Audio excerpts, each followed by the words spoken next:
Russia Ukraine యుద్ధంలో కీలక పరిణామం చోటు చేసుకుంది. ఇప్పటివరకు రష్యా ఉక్రెయిన్ భూభాగాన్ని పెద్ద ఎత్తున కబళించింది. మరి ఇప్పుడు సీన్ రివర్స్ అయింది. ఉక్రెయిన్ తాజాగా రష్యాలోని 1000 చదరపు కిలోమీటర్ల భూభాగాన్ని తమ అదుపులోకి తీసుకుంది.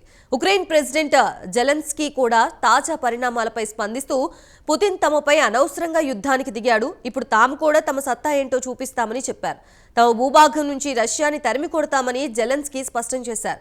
తాజా రష్యా ఉక్రెయిన్ యుద్ధం గురించి ప్రత్యేక కథనంలో మరింత సమాచారం తెలుసుకుందాం.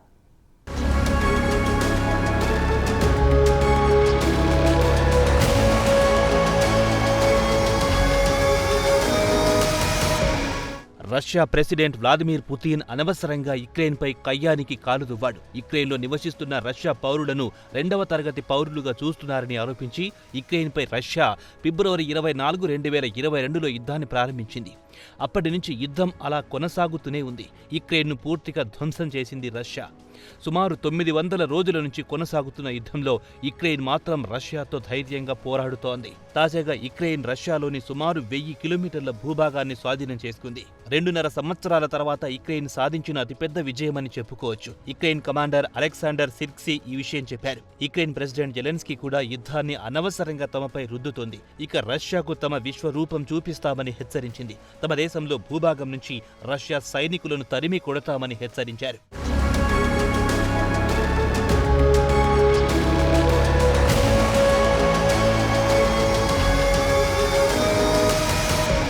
పశ్చిమ రష్యా ప్రాంతం నుంచి పెద్ద సంఖ్యలో ప్రజలను సురక్షిత ప్రాంతాలకు తరలిస్తున్నారు. మరో 59,000 మందిని తరలించాల్సి ఉందని కస్క్ రీజియన్కు చెందిన యాక్టింగ్ గవర్నర్ అలెక్సీ సెమిర్నోవ్ చెప్పారు. అయితే రష్యా ప్రెసిడెంట్ పుతిన్తో సమావేశమయ్యారు. తమ ప్రాంతంలోని 28 గ్రామాలు ప్రస్తుతం యుక్రెయిన్ బలగాల చేతుల్లోకి వెళ్లిపోయాయని చెప్పారు. 12 మంది పౌరులు మృతి చెందారని, పరిస్థితులు మాత్రం ఉద్రిక్తంగా ఉన్నాయని గవర్నర్ పుతిన్కు తాజా పరిస్థితిని వివరించారు.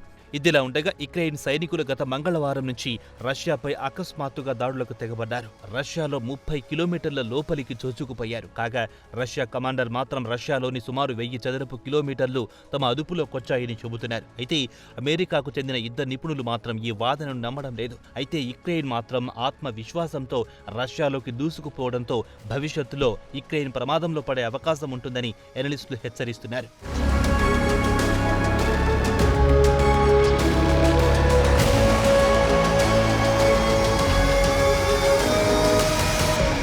అయితే బ్రిటిష్ మిలిటరీ వర్గాలు మాత్రం యుక్రెయిన్ రష్యా భూభాగంలోకి చొచ్చుకురావడం పట్ల పుతిన్ ఆగ్రహంతో ఊగిపోతాడని, వెంటనే యుక్రెయిన్ పౌరులతో పాటు ఇన్ఫ్రాస్ట్రక్చర్పై రెట్టింపు దాడులు చేస్తాడని ఆందోళన వ్యక్తం చేస్తున్నారు. ఇదిలా ఉండగా రష్యా ప్రెసిడెంట్ పుతిన్ సోమవారం నాడు టెలివిజన్లో దేశ ప్రజలను ఉద్దేశించి మాట్లాడుతూ శత్రువు మన ఐక్యమత్యాన్ని భంగం కలిగించడానికి ప్రయత్నిస్తున్నాడు, అయితే మన రక్షణ మంత్రిత్వ శాఖ వారి ఆటలు సాగనివ్వలేదని ఆయన చెప్పుకొచ్చారు. అయితే కస్క్ రీజియన్ గవర్నర్ మాత్రం ఇప్పటి వరకు 121,000 మందిని ఇక్కడి నుంచి ఖాళీ చేయించామని, ఇంకా 2,000 మంది పౌరులను ఖాళీ చేయించాల్సి ఉందన్నారు. తమ ప్రాంతాన్ని యుక్రెయిన్ బలగాలను స్వాధీనం చేసుకున్నాయని, వారి పరిస్థితి ఎలా ఉందో కూడా తమకు తెలియదని పుతిన్కు కస్క్ గవర్నర్ వివరించాడు.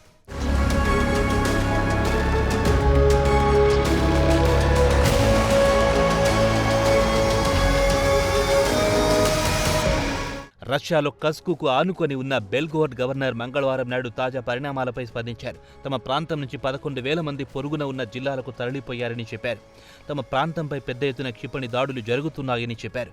ప్రజలను సురక్షిత ప్రాంతాలకు లేదా బేస్మెంట్లలో తలదాచుకోవాలని సోమవారం రాత్రి ప్రజలను ఉద్దేశించి మాట్లాడుతూ టీవీలో చెప్పారు.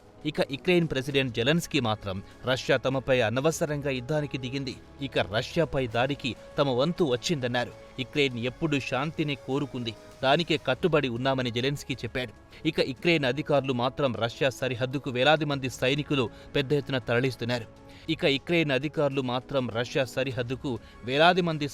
పెద్ద ఎత్తున తరలిస్తున్నారు. తమ ప్రధాన ఉద్దేశం మాత్రం వీలైనంత వరకు రష్యాను పూర్తిగా డ్యామేజ్ చేయడమేనని యుక్రెయిన్ మిలిటరీ చీఫ్ చెప్పాడు.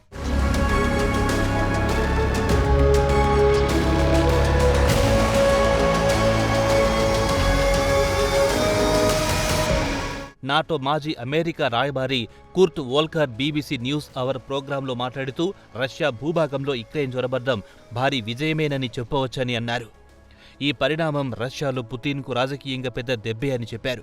పుతిన్ నిర్వాకం వల్లే యుక్రెయిన్ ప్రస్తుతం రష్యాలో చొరబడిందని చెప్పారు. ఇదిలా ఉండగా జెలెన్స్కీ సోమవారం నాడు అమెరికా సెనేటర్ లిండ్సే గ్రాహాంతో భేటీ అయ్యారు. యుక్రెయిన్ ధైర్యంగా తెలివిగా రష్యా భూభాగాన్ని ఆక్రమించింది. యుక్రెయిన్కు బైడెన్ మరిన్ని ఆయుధాలు సమకూర్చాలని కోరారు. అయితే రష్యా పౌరులు మాత్రం యుక్రెయిన్ అలా ఎలా తమ భూభాగాన్ని ఆక్రమించిందని షాక్కు గురవుతున్నారు. మొత్తానికి సరిహద్దుల్లో పరిస్థితులు మాత్రం దారుణంగా ఉన్నాయని స్థానికులు కూడా అభిప్రాయపడుతున్నారు. పుతిన్ పరిస్థితిని తేలిగ్గా తీసుకున్నా గ్రౌండ్ లెవెల్లో పరిస్థితులు మాత్రం దారుణంగా ఉన్నాయని రష్యా ప్రాంతీయ గవర్నర్లే చెబుతున్నారు.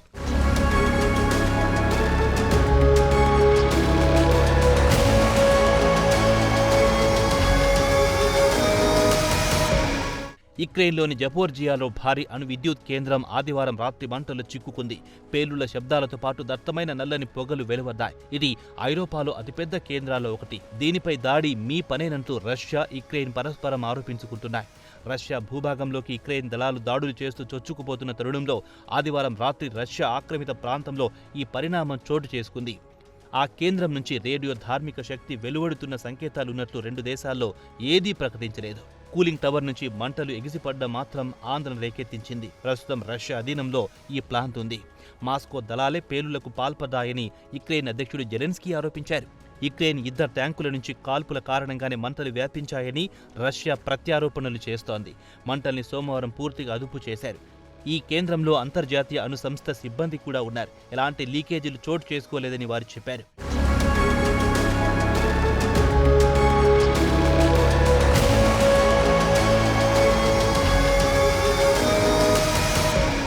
మొత్తానికి రష్యా యుక్రెయిన్ యుద్ధంలో యుక్రెయిన్ పైచేయి సాధించడం పుతిన్కు మింగుడు పడ్డం లేదు. మరి తదుపరి పుతిన్ వ్యూహం ఏమిటో వేచి చూడాల్సిందే.